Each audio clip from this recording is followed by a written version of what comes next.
Mis amados, mis amadas hermanas en Cristo Jesús, yo quiero compartir con ustedes un pasaje de las Escrituras y esto lo encontramos en Apocalipsis capítulo 2 versículos del 18 hasta el 28, donde nos dice: Y escribe al ángel de la iglesia en Tiatira: El Hijo de Dios, el que tiene ojos como llama de fuego y pies semejantes al bronce bruñido, dice esto: Yo conozco tus obras, y amor, y fe, y servicio, y paciencia, y que tus obras postreras son más que las primeras. Pero tengo unas pocas cosas contra ti, que toleras a esa mujer Jezabel, que se dice profetice, enseña, seduzca a mis siervos a fornicar y a comer cosas sacrificadas a los ídolos.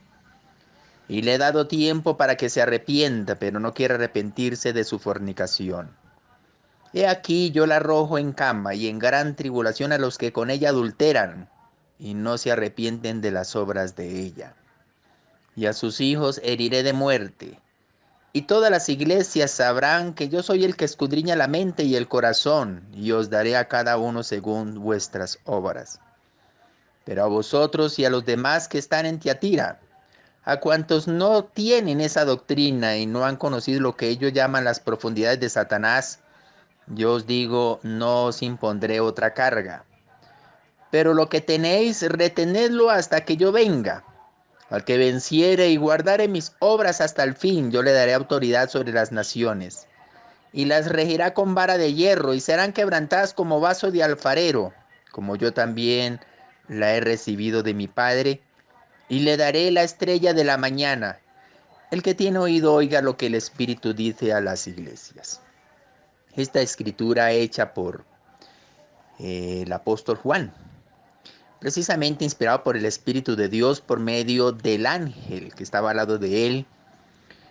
Le dice el Señor Jesús a Juan: escribe al ángel de la iglesia en Tiatira. Recordemos que cada ángel que se habla aquí en cada una de las iglesias del Apocalipsis se refiere al pastor que está al frente de cada obra. Está el pastor de Éfeso, está el ángel de Esmirna, que es el pastor de Esmirna, está el ángel de Pérgamo, que es el pastor de Pérgamo, está el ángel de Sardis, que es el pastor de Sardis, está el ángel de Filadelfia, que es el obispo de Filadelfia, está el mensaje al ángel de la Odisea, que es el obispo, anciano, líder o pastor de la iglesia de la Odisea. Eso lo encontramos en Apocalipsis capítulo 1, versículo 20. El misterio de las 7 estrellas que has visto en mi diestra y de los 7 candeleros de oro. Las 7 estrellas son los ángeles de las 7 iglesias, y los 7 candeleros que has visto son las 7 iglesias. Y el Señor Jesús, después que resucitó y ya tenía este cuerpo glorificado y el cual todavía tiene, le estaba hablando al apóstol Juan y le dijo: el Hijo de Dios, el que tiene ojos como llama de fuego y pies semejantes al bronce bruñido, dice esto. Estos ojos de llama de fuego habla de la purificación de su mirada. Habla del conocimiento que él tiene anticipado de lo que nosotros podríamos entender. Y también habla de su omnisciencia, habla de su presciencia. Recordemos que el apóstol Pedro dice que nosotros fuimos escogidos según la presciencia de Dios. Pre quiere decir antes de, ciencia es conocimiento. Antes que llegara el conocimiento, él ya lo conocía. Esos son las llamas de fuego, y los pies como bronce bruñido. Habla de resistencia, habla de estadía. Todo lo que Dios hace es firme. Nuestra salvación es firme, es eterna, precisamente porque Dios es eterno y todo lo que Él hace es perfecto. Habla de perfección. Y le dice: yo conozco tus obras, y amor, y fe, y servicio, y paciencia, y que tus obras postreras son más que las primeras. Precisamente el escritor a los hebreos, hablándole a estos judíos que habían aceptado a Cristo y que ya ellos habían tenido un conocimiento revelado por medio de los apóstoles, porque recordemos que en el Antiguo Testamento los profetas no pudieron entender estas cosas que fueron ocultas hasta cuando nació la iglesia del Señor, porque el Espíritu Santo reveló a estos apóstoles todos estos secretos que fueron escondidos durante todo el Antiguo Testamento. Y le escribe a los hebreos en el capítulo 5, versículos del 12 al 14. Porque debiéndose ya maestros después de tanto tiempo, tened necesidad de que os vuelva a enseñar cuáles son los primeros rudimentos de las palabras de Dios, y habéis llegado a ser tales que tenéis necesidad de leche y no de vianda. Y todo aquel que participa de la leche es inexperto en la palabra de justicia, porque es niño. Pero el alimento sólido es para los que han alcanzado madurez, para los que por el uso tienen los sentidos ejercitados en el discernimiento del bien y del mal. Precisamente el apóstol Pablo, hablándole a la iglesia de Corinto en el capítulo 3, en su primera carta, dice que no podía hablarlos como espirituales, sino como a carnales en Cristo Jesús. Os di a beber leche y no vianda, porque aún no sois capaces, ni erais capaces, precisamente porque andaban divididos. Algunos seguían a Pablo, otros seguían a Apolos, otros seguían a Cefas, otros que eran más espirituales seguían a Cristo, pero eran tan espirituales que no se unían con los demás grupos. Así que era una iglesia dividida y no podían crecer espiritualmente. Pero en el caso de la iglesia de Teatira, el Señor Jesús conocía sus obras, conocía su amor, conocía su fe, el servicio y la paciencia. Y que las obras postreras eran más que las primeras. Ellos se habían ejercitado en la fe, habían crecido en el conocimiento del Señor. Y era una de las virtudes maravillosas que tenía la iglesia de Tiatira. Habían crecido espiritualmente.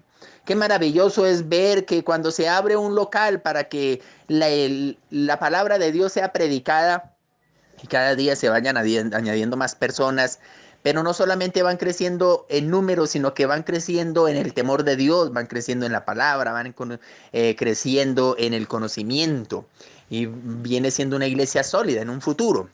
Esas eran las características que tenía la iglesia de Tiatira. Y gracias a Dios por esa gran bendición. Es muy triste ver iglesias que ya llevan 30, 40 años, 50 años de ser fundada, y ya los hermanos que de pronto cuando jóvenes aceptaron a Cristo ya están viejitos, viejitos, y todavía no se han ganado más almas, pero no solamente eso es lo triste, sino que ellos tampoco han crecido espiritualmente, de manera que si uno les pregunta que si llegan a morir el día de hoy, para dónde se van, ellos ni siquiera saben, porque aún todavía viven en la carne, viven sin haber tenido un crecimiento espiritual. Pero la iglesia de Tiatira sí tenía ese crecimiento espiritual y las obras postreras eran mejores que las primeras. Pero tenía unas pocas cosas el Señor Jesús contra esta iglesia, que toleraba a una mujer llamada Jezabel, que dice ser profetisa, y enseña y seduzca a mis siervos a fornicar y a comer cosas sacrificadas a los ídolos. En el Antiguo Testamento, en los tiempos de Elías, había una esposa de un rey llamado Acab, que esa reina había incitado a los hijos de Israel a adorar a Baal, a adorar a Moloc y a adorar a algunos ídolos que habían sido traídos de las naciones vecinas. Y era una mujer que era pagana. Pero el problema no era tanto que habían citado los hijos de Israel, sino que había tomado el poder porque Acab era un cobarde, era un hombre que no tenía autoridad. Y la autoridad la había asumido Jezabel porque era un inútil. Acab era un hombre, un cero a la izquierda, como dicen aquí en Colombia. Y esta mujer tomó autoridad sobre Israel y la dañó. Y fueron tiempos difíciles para el pueblo de Israel porque Dios se había apartado de ellos.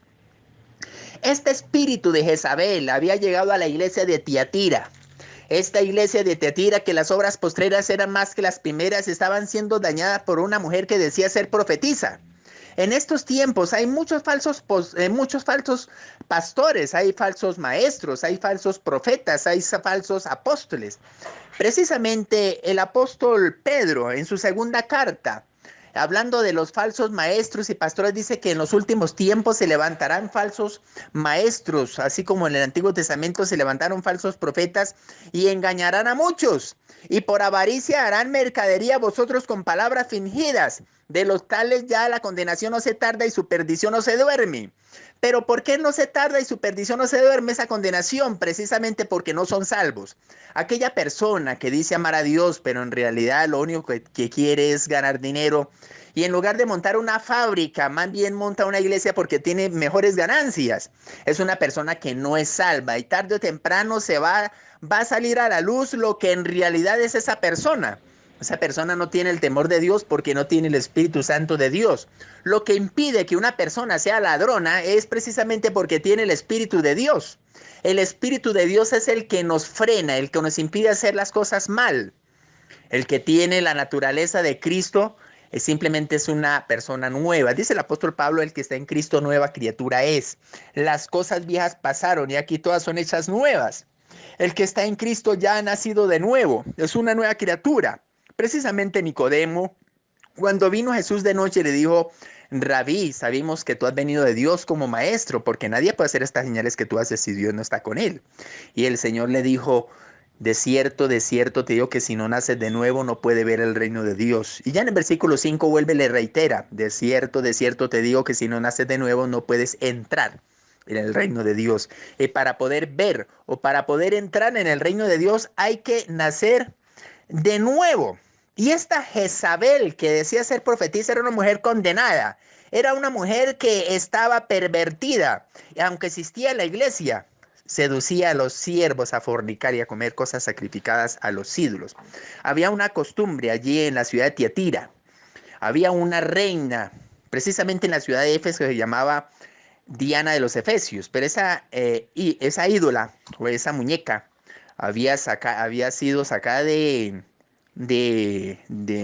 Efeso y había sido instauradas sus imágenes en varias de las ciudades, entre ellas estaba Tiatira, pero ya ahí no se llamaba Éfeso, sino se llamaba Afrodita o se llamaba Juno. Bueno, en cada ciudad tenía un nombre diferente. En algunas ciudades llamaba Juno, otros se llamaba Astarte, otros se llamaba Afrodita, otros se llamaba Diana, pero era la misma.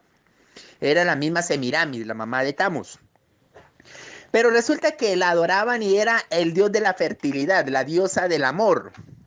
Y tenía un templo y en ese templo fornicaban y tenían relaciones sexuales y eran prostitutas sagradas en ese templo. Y el que se llegaba a esas prostitutas, pues según ellos alcanzaban a tener un grado de espiritualidad, pero no era una espiritualidad santa, era otra clase de espiritualidad, porque también Satanás es espiritual, ¿verdad?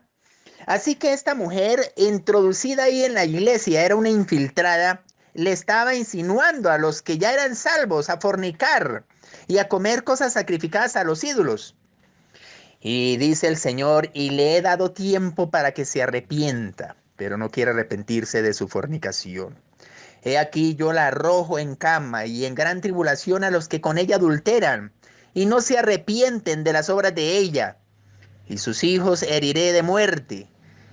Y todas las iglesias sabrán que yo soy el que escudriña la mente y el corazón, y os daré a cada uno según sus obras. Esta iglesia de Tiatira es el cuarto tiempo de la historia de la iglesia del Señor Jesús.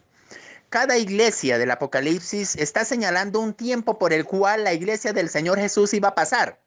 El primer tiempo que tuvo la iglesia fue conocido como la iglesia apostólica y era representada por la iglesia de Éfeso.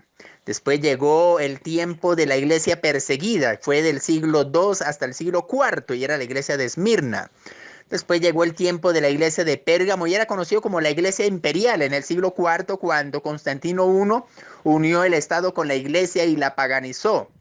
Pero ya en el siglo cuarto hasta el siglo XIV, imagínense, 10 siglos de oscurantismo, fue conocido como el tiempo del oscurantismo, donde estaba prohibido leer la Biblia. En ese tiempo de 10 siglos u 11 siglos, era conocido como la iglesia eh, fortificada, la iglesia del oscurantismo. En este tiempo, precisamente era llamado el tiempo del oscurantismo porque no había conocimiento de la palabra, al ser prohibida leer la Biblia, porque aún todavía ya en el siglo pasado todavía se creía que el que leía la Biblia se volvía loco, y más si la leía de patas arriba, porque era un tiempo donde se estaba prohibido leer la Biblia, y era tanto el fanatismo religioso que había en ese entonces que en el caso del pueblo donde yo fui criado, habían dos cementerios, uno para los católicos y otros para los evangélicos. O no evangélicos, sino todo aquel que no fuera católico, porque en esa época se pensaba que el que no era católico era evangélico. Y resulta que la iglesia de Tiatira tuvo 11 siglos de oscuridad. Esos 11 siglos fue donde se introdujo eh, el limbo, se introdujo la adoración papal, la adoración a María, se introdujo la hostia, se introdujeron, bueno, los rezos, todo lo que hoy vemos en la Iglesia Católica. ¿verdad? El purgatorio. Todas estas cosas fueron introducidas durante todos estos 10 siglos, en el transcurso de los 10 siglos. Y Dios le está haciendo una advertencia a la iglesia de Tiatira. He aquí yo la arrojo en cama y en tribulación a los que con ella adulteran. Precisamente se llama la gran ramera. Bueno, la ramera es la iglesia católica. La gran ramera es el ecumenismo, liderado por la iglesia católica. Y no se arrepienten de sus obras con ella. Y a sus hijos heriré de muerte, y todas las iglesias sabrán que yo soy el que escudriña la mente y el corazón, y os daré a cada uno según sus obras. Pero a vosotros, y aquí hay una buena noticia, y a los demás que están en Tiatira, a cuantos no tienen esa doctrina de Jezabel, y no han conocido lo que ellos llaman las profundidades de Satanás, yo os digo, no os pondré otra carga. El Señor Jesús nos dijo en Mateo, dijo, venid a mí todos los que estáis trabajados y cargados, y yo os haré descansar. Y llevad mi yugo sobre vosotros, que es fácil y ligera mi carga. Precisamente nosotros muchas veces hemos querido llevar nuestra propia carga cuando es Dios el que nos está ofreciendo la oportunidad de que Él nos lleve la carga y nosotros llevamos la carga de Él. ¿Será que Dios tiene necesidades? Solamente hay una necesidad, y simplemente porque Dios ha querido darnos la posibilidad de predicar el Evangelio de Cristo. El yugo de Él son las almas. Y Dios quiere que nosotros prediquemos. Precisamente antes de partir le dijo a la iglesia, toda potestad me es dada en los cielos y en la tierra. Por tanto, id y haced discípulos a todas las naciones, enseñándoles todas las cosas que os he mandado, y aquí estoy con vosotros todos los días. Y en Hechos capítulo 1, versículo 8, le dijo a la iglesia naciente, eh, le dijo, pero recibiréis poder cuando haya venido sobre vosotros el Espíritu Santo, y me seréis testigos en Jerusalén, en Judea, en Samaria y hasta lo último de la tierra. Y la misión que tiene la iglesia del Señor Jesús es el evangelismo. Y gracias a Dios por aquellas personas que permanecieron fieles, a vosotros y a los demás que están en Tiatira, a cuantos no tienen esa doctrina y no han conocido a los que llaman las profundidades de Satanás, os digo eso, no os impondré otra carga. Qué gran bendición tenía la iglesia, los miembros de la iglesia de Tiatira, que no se habían contaminado con las herejías de esta falsa mujer. Bueno, falsa mujer no, porque era una mujer. Esta falsa profetisa, ¿verdad? Pero lo que tenéis, retenedlo hasta que yo venga. Gracias a Dios, hubo un remanente en estos 10 siglos de oscuridad, estos 10 siglos de oscurantismo. La iglesia de Dios, hubo un remanente que permaneció firme, y ese remanente fue conocido como la iglesia de las catacumbas, la iglesia que estuvo escondida durante 11 siglos entre las cuevas, hacían huecos y hacían los cultos en lugares muy escondidos. Y ahí fue cuando nació el pescadito que muchos de nosotros conocemos, que dice Jesús, que ahorita le pusieron el nombre Jesús dentro del pescadito, pero en esa época solo era un pescadito, el croquis nomás. Y se hacía ese pescadito en la tierra, de manera que los cristianos ya conocían ese logotipo y ya sabían que el que hizo ese pescadito era el que los iba a llevar a donde se reunían. Pero era un secreto muy rotundo que había entre los cristianos, que más adelante descubrieron, y hubo una gran matanza. Pero Dios, gracias a Dios, estas personas duraron firmes y nunca se apartaron de la verdad, y fue conocido como el remanente, la iglesia de las catacumbas. De manera que cuando Martín Lutero en el siglo XV puso las 95 tesis en la puerta de su templo, de manera que también lo expulsaron de la iglesia, aunque no era del remanente, era de la iglesia católica de todas maneras, pero Dios usó a este monje católico para que nuevamente conocieran la verdad, porque él tradujo la Biblia de los textos originales al alemán, de manera que el pueblo alemán pudo conocer las escrituras, y ellos al leer las escrituras pues se dieron cuenta que estaban engañados. Y gracias a Dios por esa osadía que tuvo Martín Lutero, y le siguió Juan Calvino, y le siguieron John Knox, y le siguieron muchas personas que más adelante lo vamos a ver en la próxima iglesia, ¿verdad? Que es la iglesia de Filadelfia.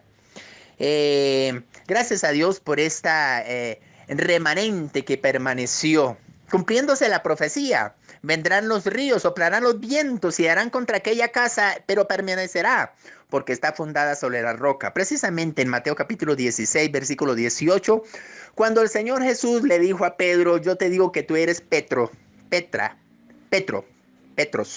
piedra pequeña.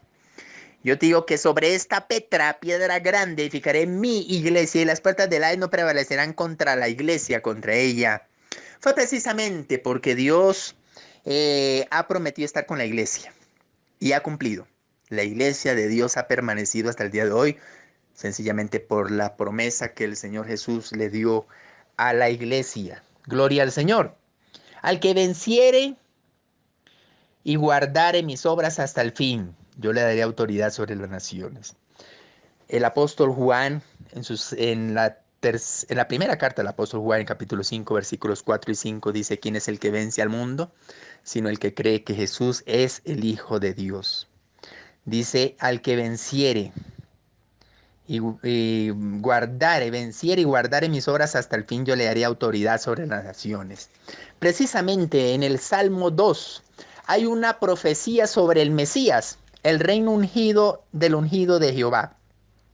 En Salmo 2 dice, ¿por qué se amotinan las gentes y los pueblos piensan cosas vanas? Se levantarán los reyes de la tierra y príncipes, consultarán unidos contra Jehová y contra su ungido, diciendo, rompamos sus ligaduras y echemos de nosotros sus cuerdas. El que mora en los cielos se reirá, el Señor se burlará de ellos. Luego hablará a ellos en su furor y los turbará con su ira. Pero yo he puesto mi rey sobre Sión, mi santo monte. Yo publicaré el decreto. Jehová me ha dicho, mi hijo eres tú. Yo te engendré hoy. Pídeme y te daré por herencia a las naciones y como posesión tuya los confines de la tierra. Los quebrantarás con vara de hierro y como vasija de alfarero los desmenuzarás. Ahora pues, oh reyes, sed prudentes, admitid amonestación, jueces de la tierra. Servid a Jehová con temor y alegraos con temblor. Honrad al Hijo para que no se enoje y perezcáis en el camino, pues se inflama de pronto su ira. Bienaventurados todos los que en él confían. Y esta profecía dicha para que conocieran lo que iba a suceder con el rey cuando viniera por segunda vez, el rey de reyes y señor de señores. Dice que la regirá con vara de hierro y está hablando del reino milenial, el que vas a realizar juntamente con la iglesia cuando venga en su segunda venida. La regirá con vara de hierro y serán quebrantadas como vaso de alfarero, y como también esa orden la había recibido desde antes de la fundación del mundo. Qué gran bendición, ¿verdad? Y le daré la estrella de la mañana. Recordemos que lo primero que Dios creó cuando hizo la creación fue la luz. Sea la luz, y fue la luz. Y en el cuarto día hizo las lumbreras. Hizo la lumbrera mayor para que enseñorease en el día y la lumbrera menor para que enseñorease en la noche. Fue la tarde y la mañana el día cuarto. Pero ¿cómo fue que Dios hizo primero la luz antes que las lumbreras? Precisamente la luz existió primero porque Cristo es la luz del mundo. Esta lucero de esta estrella de la mañana es nada menos que vivir con Cristo por la eternidad. Cada uno de nosotros tenemos vida eterna porque estamos unidos a Cristo. En el mismo instante en que el hombre cayó en pecado, quedó separado de Dios porque lo que separa al hombre de Dios es el pecado. Y cuando Dios vino al mundo, vino a rescatar lo que se había perdido, según Lucas capítulo 19, ¿verdad? Lo que le dijo Cristo a Zaqueo, he aquí, el Señor vino a buscar y a salvar lo que se había perdido. Dios nos ha reconciliado el Señor Jesús nos reconcilió allí en la cruz del Calvario. Hemos sido reconciliados por medio de la cruz y ahora tenemos vida eterna. Estamos unidos a Cristo. Muerte, separación, y al estar unidos con Cristo es la inversa de muerte, es decir, estamos con vida. El que tiene oído, oiga lo que el Espíritu dice a las iglesias. Qué gran bendición nosotros poder tener la esperanza de que un día nos vamos a encontrar con el Señor. Pero hay algunas evidencias que nos señalan como hijos de Dios, y es que permanecemos en Él. El que tiene el Espíritu de Cristo es de Él. El que no tiene el Espíritu de Cristo no es de Él, como dice el apóstol Pablo. La evidencia contundente que alguien tiene el Espíritu de Dios no es el que haga más escándalo en la iglesia y el que más grite, no, es el que ha cambiado de vida porque tiene la naturaleza de Dios en él. Amén. Dios les bendiga, mis amados y mis amadas.